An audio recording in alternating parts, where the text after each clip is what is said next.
त्याग किया हो, उद्देश्य है कि वो मकसद हासिल होना चाहिए, वो उद्देश्य हासिल होना चाहिए। इस कानून पर रोक लगना चाहिए और उसके लिए शांतिपूर्ण ढंग से जो हमारे देश के सभी जो अमन पसंद लोग हैं, हिंदू, मुस्लिम, सिख, ईसाई, सब लोग मिल करके इसको लगातार जो है कानूनी दायरे में एहतजाज जारी रहेगा, क्योंकि ये किसी मुसलमान का मामला नहीं। यहाँ पर संविधान की रक्षा की बात है कि इस बिल को जो पास कराया गया उसमें संविधान का जो मौलिक अधिकार है, fundamental rights, article 14, article 25, article 26 का वायलेशन हुआ है।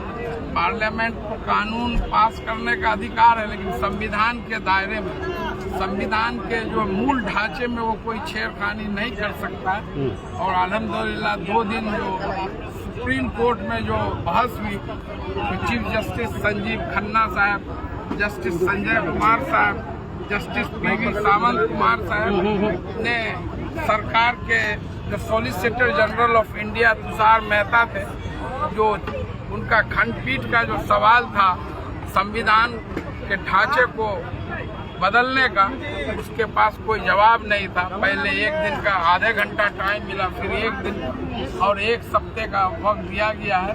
तब तक जो है 3 जो है उसके इस पर जो है सेक्शन बिंदुओं पर जो है सरकार ने खुद कोर्ट में एफिडेविट दिया है कि हम लोग इस पर जो है कोई इस पर रोक लगाएंगे जब तक कोर्ट का अगला फैसला नहीं आ जाए।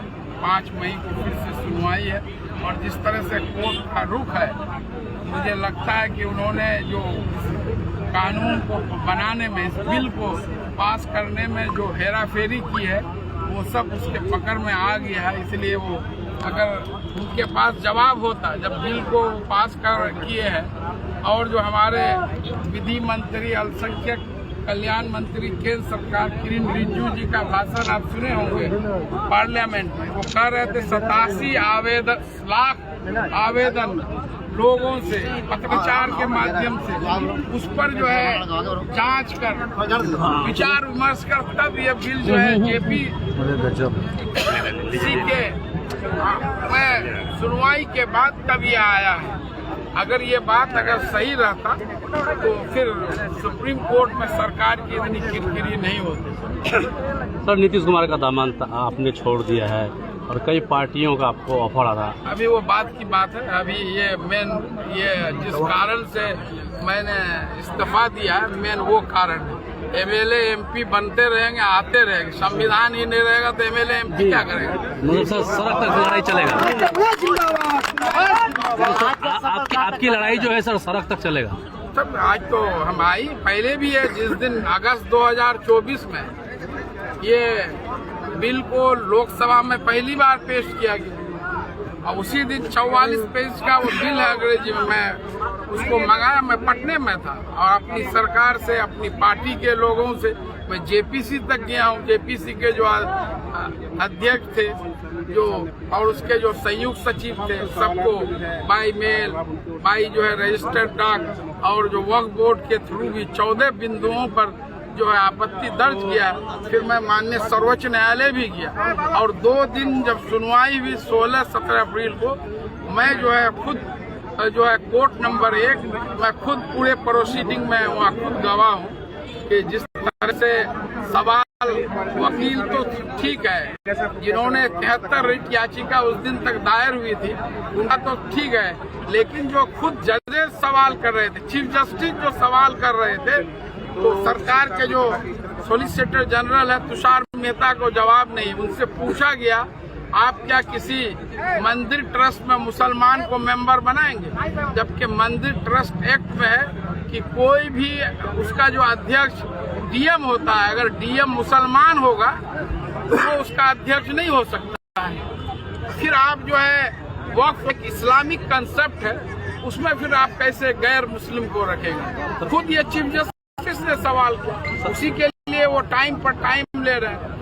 और जहाँ वक्फ बाय यूजर्स का बात है, खुद चीफ जस्टिस ने कहा 14वीं सदी, 15वीं सदी, 16वीं सदी में जो मस्जिदें बनी है, ये खानकाहें बनी है, तो आप उनको जो है कहाँ से कागज लाएंगे? उस वक्त तो लोग मुंह से बोल देते थे, वही जो है कानून हो जाता था।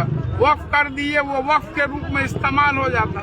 आप पार्लियामेंट में कुछ बोलते हैं, गृह मंत्री खुद बोल रहे थे कि हमने 2 नॉन मुस्लिम जो हिंदुओं को जो इंक्लूजन था सेंट्रल वक्फ काउंसिल में और जो स्टेट के वक्फ बोर्ड में, उसको जो हटा दिया।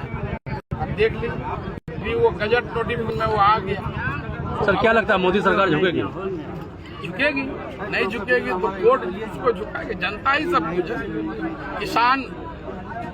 किसान बिल पर, किसान एक्ट पर जो 3 काला कानून लाया गया तो वापस लिया ना, यही मोदी सरकार है, दूसरी सरकार नहीं। धन्यवाद सर। आज का प्रोग्राम कैसा रहा सर? बहुत अच्छा रहा, बहुत अच्छा, बहुत कामयाब रहा। सर अब क्या लग रहा है अगला कदम होता है? अगला कदम तो जो है 5 मई को सुप्रीम कोर्ट में सुनवाई है।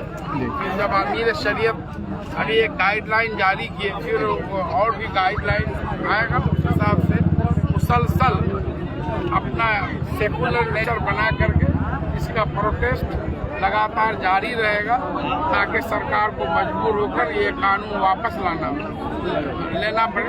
अमीर शरीयत ने तो बता दिया कि जो है कुछ बिंदुओं को पर रोक लगा सकती है, लेकिन कानून को पर रोक लगाने के लिए, उसको बदलने के लिए, वापस लाने के लिए मुनज़्ज़म तरीके से तहरीक जरूरी है।